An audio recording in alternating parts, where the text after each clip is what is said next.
In the year 2012, a disturbing discovery near Kathmandu sent shockwaves through the local community and left investigators puzzled.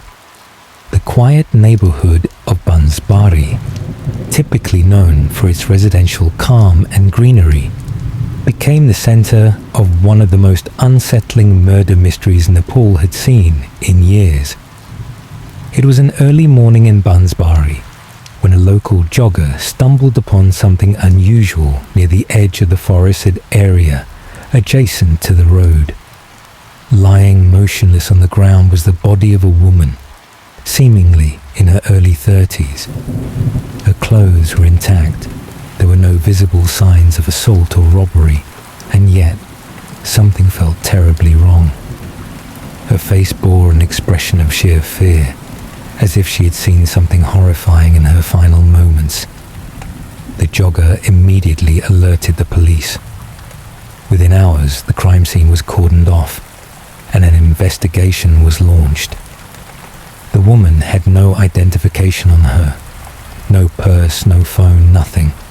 She was a complete mystery. Autopsy reports revealed that there were no external wounds or bruises, but signs of internal trauma were present.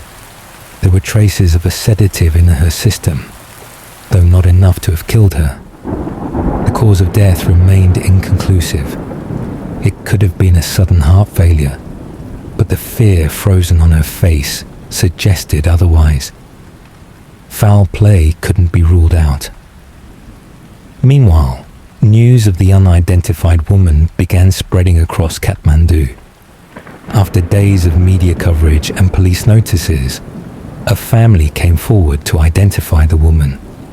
Her name was Radhika Shrestha, a 32-year-old office worker who had been reported missing 3 days earlier. According to her family, she had left home for work and never returned. What made the case more unsettling was the discovery that Radhika had recently reconnected with an old acquaintance via social media.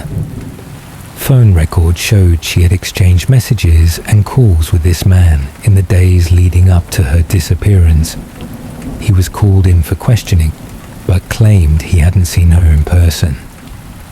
However, the timing raised eyebrows. Investigators dug deeper and found CCTV footage from a street in Maharajgunj, showing Radhika walking hurriedly late in the evening 2 days before she was found. She looked over her shoulder often, appearing paranoid or afraid. It was the last footage of her alive. No clear leads emerged. The acquaintance left Kathmandu shortly after being questioned, claiming it was for work. Surveillance and follow-up failed to prove his involvement, or disprove it either. The lack of concrete evidence meant he was never charged. As weeks turned to months, the investigation slowly lost steam. With no witnesses, no physical evidence pointing to a suspect, and no clear cause of death, the case faded from the headlines. It became one of those eerie urban legends, the story of the woman found dead in Bansbari without any visible injury, whose death remained unexplained. To this day, the Bansbari murder case remains unsolved. Was it a carefully executed crime? Was she being followed? Did she know something she shouldn't have? Or was it all just a tragic coincidence? Whatever the truth may be, Radhika's death haunts Kathmandu's unsolved crime files, a chilling reminder that not every mystery finds an ending.